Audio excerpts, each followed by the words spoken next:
അജി സൂചിപ്പിച്ചതുപോലെ തന്നെ കോഴിക്കോടിനെ സംബന്ധിച്ചിടത്തോളം ഇരട്ടി മധുരമുള്ളൊരു ക്രിസ്മസ് ആണിത്. കോഴിക്കോട് രൂപതയെ അതിരൂപതയായി ഉയർത്തിയതിനു ശേഷമുള്ള ആദ്യത്തെ ക്രിസ്മസ് ആണ്. അതുകൊണ്ട് തന്നെ അതിരൂപത ആർച്ച് ബിഷപ്പ് വർഗീസ് ചക്കാലക്കൽ ആണ് തന്നെ ഈ മദർ ഓഫ് ഗോഡ് എന്ന് പറയുന്ന ഈ ദേവമാതാ കത്തീഡ്രലിലെ ഈ ശുശ്രൂഷകൾക്കൊക്കെ തന്നെ നേതൃത്വം കൊടുക്കുന്നത്. 11:45 കൂടി ശുശ്രൂഷകൾ ആരംഭിക്കും എന്നുള്ളതാണ് അറിയിച്ചിട്ടുണ്ടായിരുന്നത്. 10:30 കൂടി കരോൾ ഗാനങ്ങൾ ആരംഭിക്കും എന്നുള്ളതും അറിയിച്ചിട്ടുണ്ടായിരുന്നു. എന്നാൽ ഇതുവരെ ആരംഭിച്ചിട്ടില്ല. ഇപ്പോഴും വിശ്വാസികൾ ഇങ്ങോട്ടേക്ക് എത്തിക്കൊണ്ടിരിക്കുകയാണ്. വലിയ ഒരു കാത്തിരിപ്പിലാണ് വിശ്വാസികളൊക്കെ തന്നെ ഉള്ളത്. മാനവമോചനത്തിന് വേണ്ടി അവതരിപ്പിക്കപ്പെട്ട യേശുവിൻ്റെ തിരുപ്പിറവി ആഘോഷിക്കുന്നതിന് വേണ്ടിയുള്ള ഒരുക്കങ്ങൾ ഇവിടെ പൂർത്തീകരിച്ചിട്ടുണ്ട്. നമുക്ക് ദൃശ്യങ്ങളിൽ കാണാം.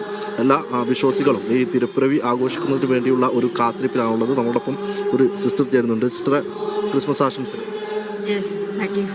ഞാൻ ഈ ക്രിസ്മസിനെ കാണുന്നത് നല്ല ആഘോഷമായിട്ടും അതേസമയം ആത്മീയമായി നമുക്ക് വളരാനൊക്കെ പറ്റുന്ന ഒരു കുറേയും കൂടിയൊക്കെ നല്ല നന്നായിട്ട് ക്രിസ്മസ് ആഘോഷിക്കാനുള്ള മനോഭാവം വളരെ രൂപത അതിരൂപത ആയതിനു ശേഷം ആദ്യത്തെ ക്രിസ്മസ് സന്തോഷമുണ്ട്. എത്ര മണിക്ക് ഇവിടെ ചടങ്ങുകൾ ആരംഭിക്കും? ഞാനിവിടെ പുതിയ ആളാണ് എന്ന് എനിക്ക് അറിയില്ല അധികം.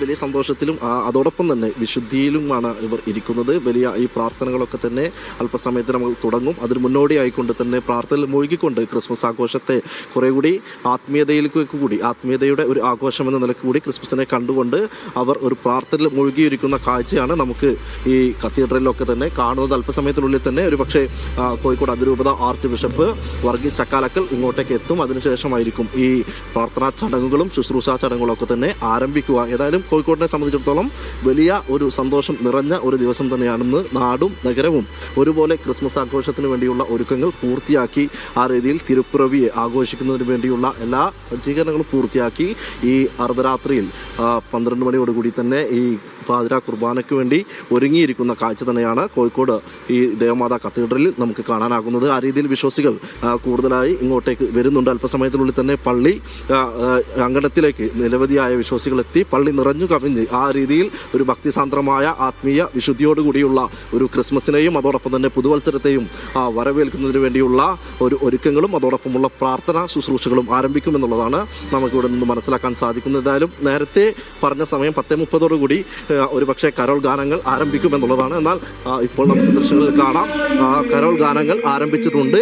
ഒരു പക്ഷേ 11:45 കൂടി തന്നെ ഈ പ്രാർത്ഥനാ ശുശ്രൂഷകൾ ആരംഭിക്കും. നമ്മളോടൊപ്പം ഫാദർ കൂടി ചേരുന്നുണ്ട്. ഫാദർ, എങ്ങനെയാണ് ഇത്തവണത്തെ ക്രിസ്മസ്? നമ്മൾ ക്രിസ്മസിൻ്റെ എല്ലാ ഒരുക്കങ്ങളും ആരംഭിച്ചു കഴിഞ്ഞു. ഇപ്പം ഞങ്ങളുടെ പിതാവിന് വേണ്ടി കാത്തിരിക്കുകയാണ്. വളരെ ഏറ്റവും കോഴിക്കോട് മലബാറിലെ ഏറ്റവും വലിയ ക്രിസ്മസ് ക്രിബാണ് മദർ ഓഫ് ഗോഡ് കത്തീഡ്രൽ പള്ളിയിൽ ഒരുക്കിയിരിക്കുന്നത്. സന്തോഷത്തിൻ്റെയും എല്ലാവരും വലിയ ആനന്ദത്താലാണ്. നാനാജാതി മതസ്ഥരെ ചേർത്ത് പിടിച്ചുകൊണ്ടുള്ള ഒരു ക്രിസ്മസാണ് ഈ വർഷം ഒരുക്കിയിരിക്കുന്നത്. നിങ്ങൾക്കെല്ലാവർക്കും ക്രിസ്മസിൻ്റെ ആശംസകൾ നേരുകയാണ്. യേശു ഒരു പീഡനാനുഭവങ്ങളൊക്കെ തന്നെ യേശുവിൻ്റെ പീഡനാനുഭവങ്ങളൊക്കെ തന്നെ നമുക്കറിയാം. ആ രീതിയിൽ ക്രിസ്മസ് ആഘോഷിക്കുമ്പോഴും രാജ്യത്ത് പല ആളുകൾക്കും ക്രിസ്മസ് ആഘോഷങ്ങളോ കരോൾ പരിപാടികളോ നടത്താനാകുന്നില്ല. ആ ഒരു സാഹചര്യം അത് വളരെ സങ്കടകരമായ കാര്യമാണ്. നമ്മുടെ രാജ്യം വല്ലാത്ത ഒരു പ്രതിസന്ധി നേരിട്ടുകൊണ്ടിരിക്കുക. നമ്മുടെ ജനാധിപത്യവും മതേതരത്വവും വലിയ വെല്ലുവിളി നേരിട്ടുകൊണ്ടിരിക്കുക.